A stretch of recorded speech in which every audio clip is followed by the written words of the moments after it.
Looking to get rid of negative energies in your home? Stick around and I will share with you a simple tool that my guides shared with me that can help you with this. Let's get into it.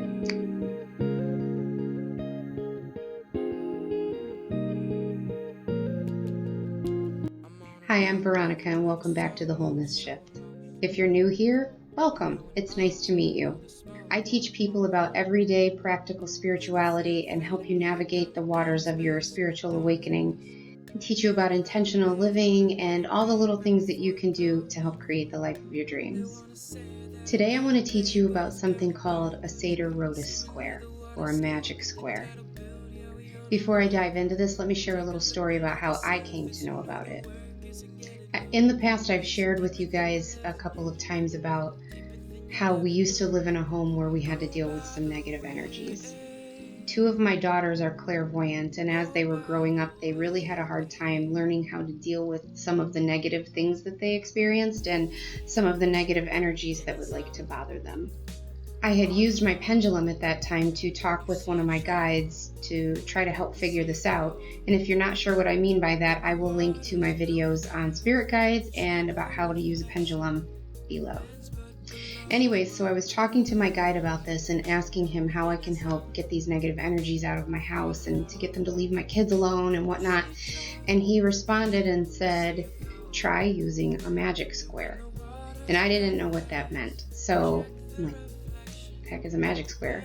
And he's like, I think he said an SR square or magic square. Look it up. So I Googled magic square for getting rid of negative energies in your house, and I found several articles and several pictures on a Sator Rotas square. So I asked him if this is what he meant, and he said yes. So I did a little more research on it. It turns out that Sator Rotas square, no one quite knows what it means. People have guesses. Some people think it's just a joke. It was like a tongue twister. But according to my guides, it is an ancient Christian symbol or tool that was used to help ward off evil spirits. And the oldest examples of these squares were found in, I think the oldest ones were found in Pompeii, and they've been found in churches and Christian tombs and things like that all across Europe. Like I said, dating all the way back to Pompeii. A Sator Rotas square is a palindrome, which means it reads the same whichever direction you read it from. And it's a series of Latin words that some of them are real words and some of them are not. That's why they don't really know what it means, if it was supposed to be like a tongue twister or whatever. But the words are Sator, Arepo, Tenet, Opera, Rotas. And any direction you read it, it's the same. So I went back to my guide and I'm like, it's a little fishy. What's this? And he's like, I told you, just use it. And I'm like, well, how does it work? And his response was, if I explained it to you, would it really matter?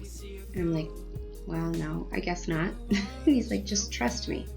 So I asked him if this was anything that I should or shouldn't be doing, or that would be offensive to God in any way, because I was very much still in that Christian mindset. And he's like, no, just trust me and see what happens. So I did.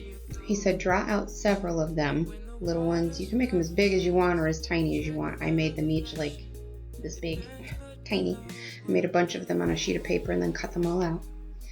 And he said, you can put them behind things, but not under.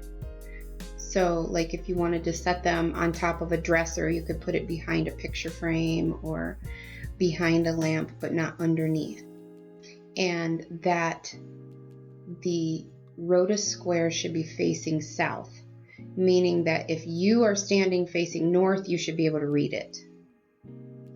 So I did that and I put them all over my house, and the next day when I got on my pendulum, he's like, so how are your ghosts? And I said, actually, they're good. They're better. My girls said that they actually had some peace last night, and he's like, I told you so.